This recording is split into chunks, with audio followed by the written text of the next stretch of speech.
All right, yet another day in the shop. I'm gonna keep working on this rear cowling, and it's gonna require some supports to be put in on the other side of the back body panel.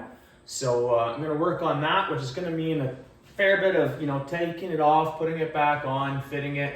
I want to get aluminum angle everywhere on the inside where there's a flange that I'm going to need to drill and machine screw through with my self-sealing machine screws. So I'm going to have to essentially build this outline of the structure here on the inside, give us something nice to clamp everything to and really seal it all off. So off to more fabrication.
So we got to get the vertical supports in.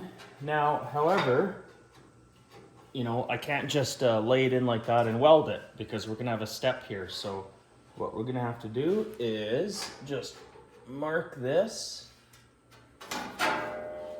and we're gonna have to just trim away the thickness of material here. Can't draw a straight line, but we'll cut that out with the bandsaw.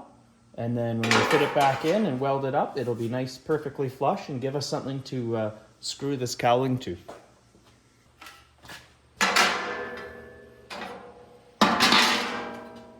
Ooh. That'll fit in there. Something like that. Take that corner off. It's awkward this is. It's like being in a jungle gym here. So I'm just saying something about being comfortable.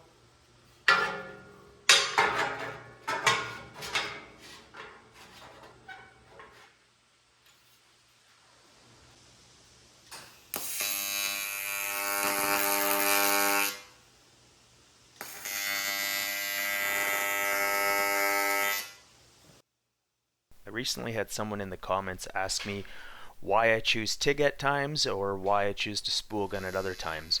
And it really comes down to the item I'm working on. If I want to have really nice clean welds that are strong and lots of control, then I'm going to go to TIG. For other areas where appearance isn't as important and it may be really awkward to get the TIG torch in there and the filler rod, then I'm going to go to spool gun. It's a lot faster method, it's a little dirtier, but it gets the job done.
All right, we're gonna get fancy. I try not to go too fancy most of the time because you know what, it winds up just complicating things, and simpler often is easier and better. So what I'm gonna try doing here is make a one-piece kind of top rad support. I did allow room for bulb seal to go in on these pieces here to prevent any kind of rattle. I'll have some foam gasket along the bottom. Then the top piece, because the rad needs to go in, and then the top piece kind of secure it down. I'm gonna bolt it through on here, or drill and tap this with some machine screws. Doesn't need to be super strong, but I'm gonna have it come across the front because I don't want to be in the way of the filler neck or anything as well. So it's gonna come across the front, head in over across the top, and then so it'll be bent back, and then it'll be bent out for a flange to bolt through. So there's gonna be some compound bends on this, or back-to-back bends. So we'll see how good the fanciness turns out.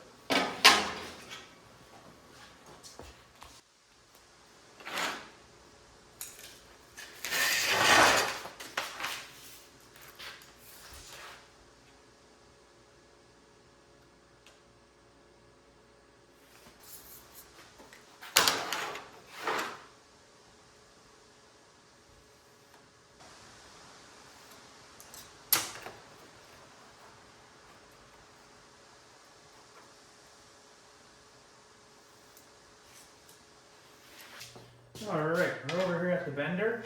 This thing has come in so handy. Now what you gotta pay attention to here is A, you're bending the right direction you want, but also B, that you do the right bends first. That just comes from experience. So I want these little tabs facing outwards, so they're gonna bend back towards me, and then we'll bend on the back side here to bend that all back. So it'll jog backwards and then out, and same on the other side. So we're going to do these two bends, these two 1-inch bends towards me first. And again, I can only square off one side on this because it is a taper cut.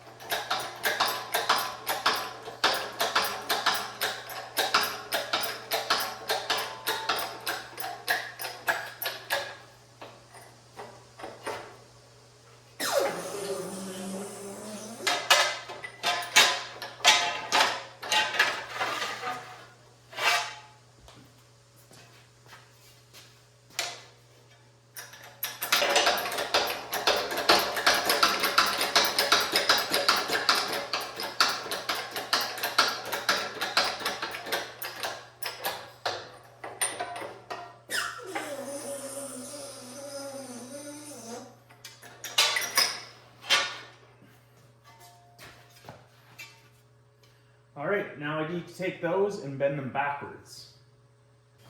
Alright, now the fun begins.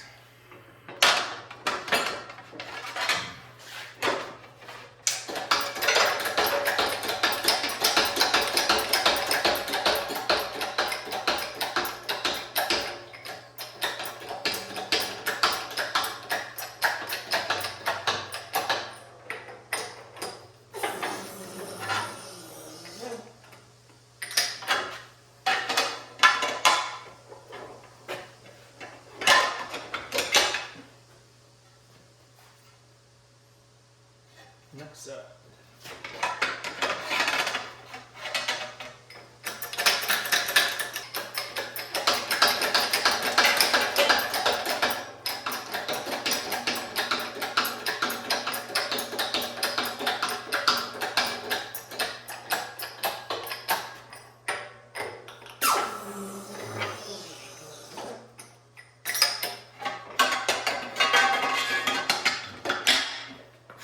There you go.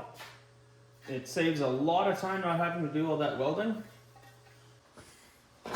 Alright, well we have that all bent up. It looks really good. Now, it is going to look a little awkward, and as if I spaced this quite wrong. But remember, I gotta account for a bulb seal on the inside and then another bulb seal pushing against here. So I think that will make the difference. But you know, inside to inside, it fit really well.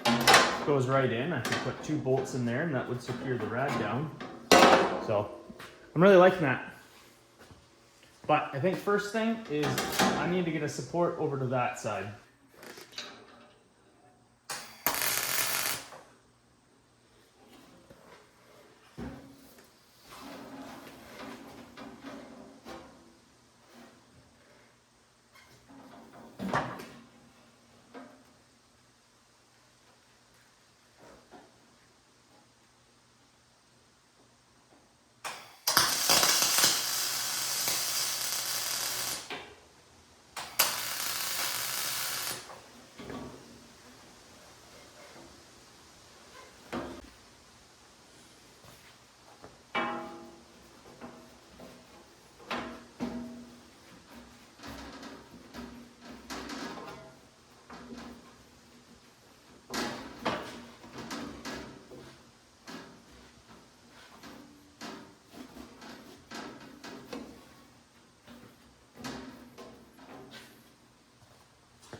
Oh yeah, that's gonna work out really well.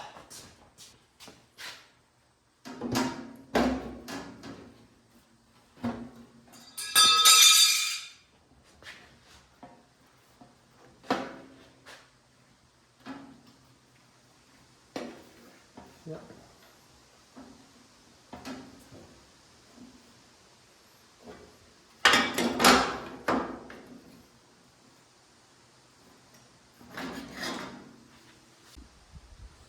All right, I haven't fit this yet, but let's see. All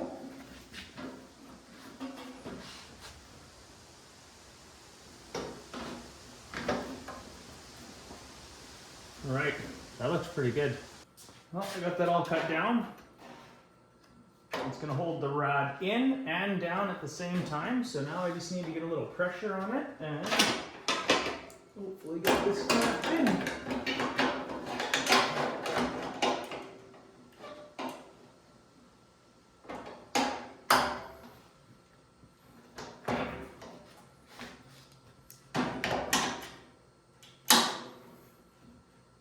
And you can still get at the rad cap and everything like that, so it's going to work out well. It's all nicely sealed off. So there you go. That's basically rad mounted as soon as I get some screws put in there. So let's get that drilled. Let's get some of these holes marked. Came across these extra long tip markers. They are fantastic. Perfect. I'm gonna go ahead and try and use the same torque self-sealing screw that I'm using on the body panels here. So, and if it doesn't, my backup would be I put nut inserts in there and we use some like stainless 1/4-20. But this doesn't need to be really strong, so this will be all right.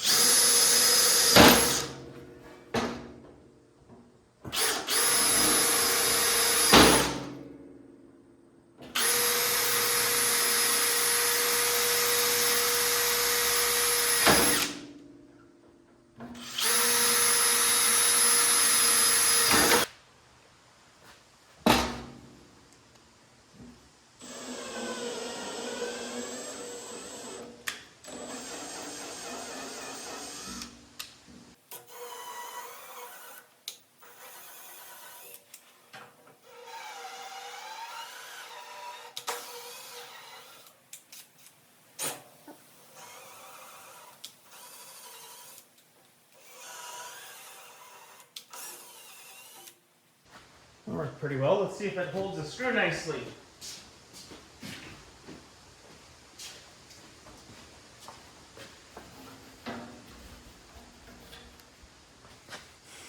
All right, so I bought these screws. They're 1,000. I got them for securing the body panels on. What is nice about them, I believe they're an M4 metric screw. They're stainless, they're a Torx head, but they also have these little washers built into them. So when they seat down on something, they're gonna seal it off. So those holes in the body panels, where these are gonna look like rivets almost, will be self-sealing.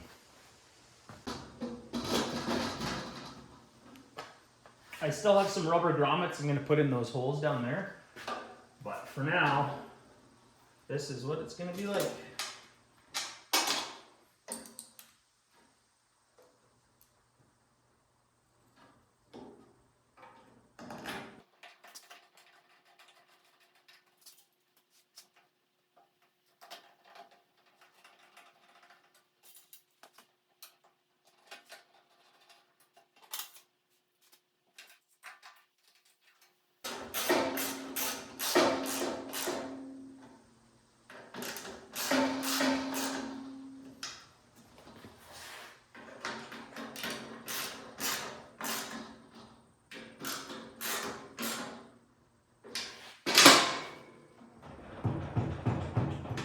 I don't think that rad's going anywhere. All right, I'll give you a little close-up of what this looks like there. So I got those two on that side, which hold that really well together. Excuse me. And then I got three on that side, which hold it really well together. And then this is all gonna be tied back through the body panel to the cab as well. Let's see what it looks like in here.